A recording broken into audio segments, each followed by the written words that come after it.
I'd like to show you a pet portrait painting that I've done in acrylic using the glazing technique. That's where we mix a little bit of paint with a large amount of matte medium. I start off by blocking in the darker values and basically just trying to get a sense of light and dark, trying to get some contrast established. Based on the reference photo, the dog is quite dark, the background is very light.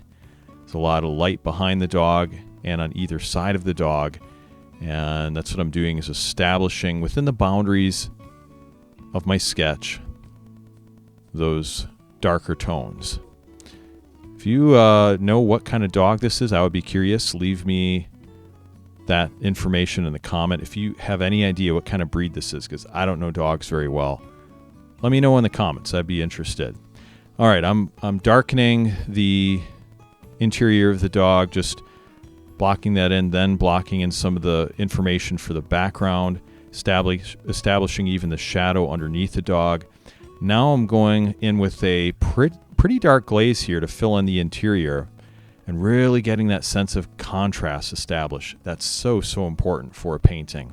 Whether a pet portrait or a human portrait, you want to make sure you have all that contrast established. Really block in the precise places where those values should go. And I filled in some of the other information as well.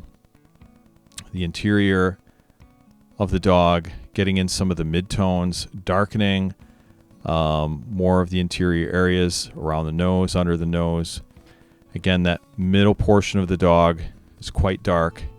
I use ultramarine blue, raw umber dark, alizarin crimson for most of my blacks. It just kind of has a richer tint to it than just straight ivory black. Now I'm adding some glazes in the background. Same kind of colors as what I'm using for the dog, with the addition of just a little bit of raw sienna to warm it up in the center. Now I'm adding some glazes around the middle of the dog, the legs, getting in that fur texture. Very important. Darkening around the ears, filling in some of the information for the eyes. And if you think of eyes are basically just like parabolic mirrors that show you the environment around. They reflect either the interior of a room or outside. So I introduced a little bit of ultramarine blue and phthalo blue just to show, that there's light coming through the windows, and getting in those darker values where they should be, the highlights where they should be, really creates the effect of realistic eyes. Again, whether a human portrait or a pet portrait, it makes no difference. Contrast is your best friend for creating a sense of realism. Now I'm putting in some titanium white and a few other colors to really get a sense of some of the hair of the muzzle, adding more glazes for the background. The way I work my portraits is I try to bring everything together at once, almost like those old cameras that you put in the film and you would take a picture and the film would come out of the front, and give it a minute or two and it would dry and you'd have a picture develop right in front of your eyes. That's what we're trying to do here with these paintings. Try to develop everything evenly so that I'm never faced with a portion of the painting that's white and unfinished, just gesso and sketch. I like to kind of fill everything in at one time using many layers, covering the whole image, so that it just doesn't overwhelm me with the sense that it looks unfinished. So at any time I could call the painting done, after I put in a certain amount of hours, but then all I'm doing is just enhancing it, adding more nuances, more detail. So you can see I'm going in, just kind of tying in some of the shadows into the highlights with certain midtones, darkening the background, adding more depth, more of that cloudy kind of look, filling in the shadows underneath the dog. And that's really important too. A lot of times I've seen with pet portraits, some artists will put the dog's feet very close to the edge, the bottom edge of the canvas, and that's a mistake because that creates a lot of visual tension between the edge of the picture plane and the subject. You want to have them a comfortable distance from the edge of the canvas, but don't make them look like they're floating. Make sure you put a shadow underneath to really ground them. And getting even some shadows underneath in the white fur, because even though that fur between the dog's legs on its belly is white, we actually paint it gray because it's in shadow. Now I'm adding more layers to the background, really tying everything together. I brush very quick, always keeping the paint wet, and I don't use any retardant mediums or anything like that to extend the drying time. I actually prefer the fast drying time of acrylic because I can put layer after layer on top of each other, and I don't have to worry about smearing it. I can rest my hand on the canvas. So I like to make the benefits of acrylic, which some people consider drawbacks, work for me in the process, not against me. I darken the interior of the nose, getting some darker areas underneath the muzzle, getting in more nuance so those shadowed areas don't look flat. In this video, it probably looks somewhat flat, but if you were to look at the actual painting, there's many, many nuances in the interior of those shadows. It's not just a flat black. And that's what gives the painting so much richness and depth. Now we're blending more of the background in, again, getting that juxtaposition, that harmonization between cool and warm. I really love that look.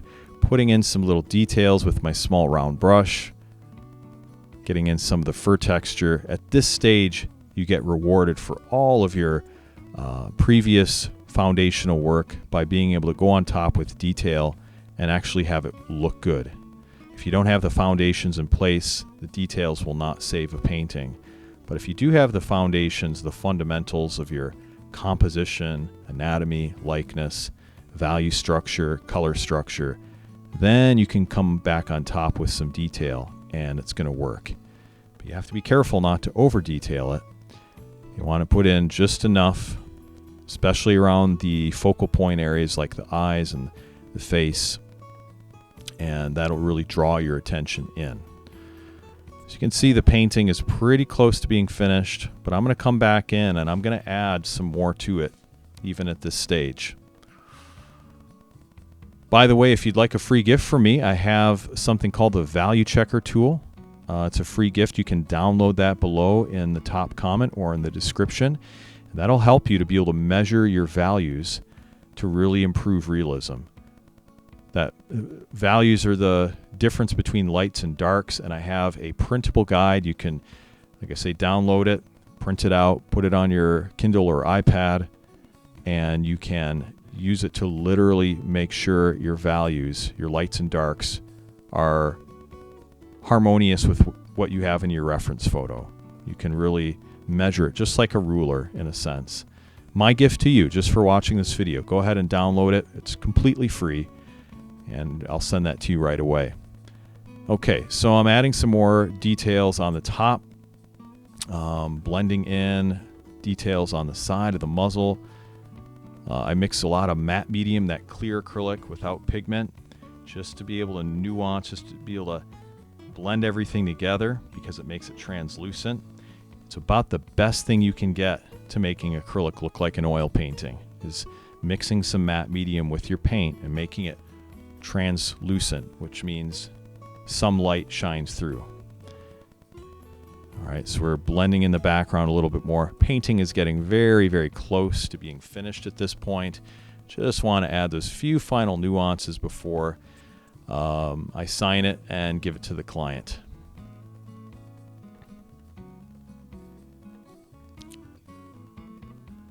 I'm skipping all over the place, adding details here, there, and everywhere. Using darks, using lights, working from the shadows out, signing the portrait now. But, you know, even though you sign it, there's still just a little bit more you have to do, right? We're not going to call it finished until I send a proof image to the client, and when they approve it, then I call it done, and I just varnish it and ship it to the client. But I do want to say thank you very, very much for taking the time to watch this video today. I hope this has been encouraging to you, helpful, giving you an idea of what you can do with acrylic in your portraits.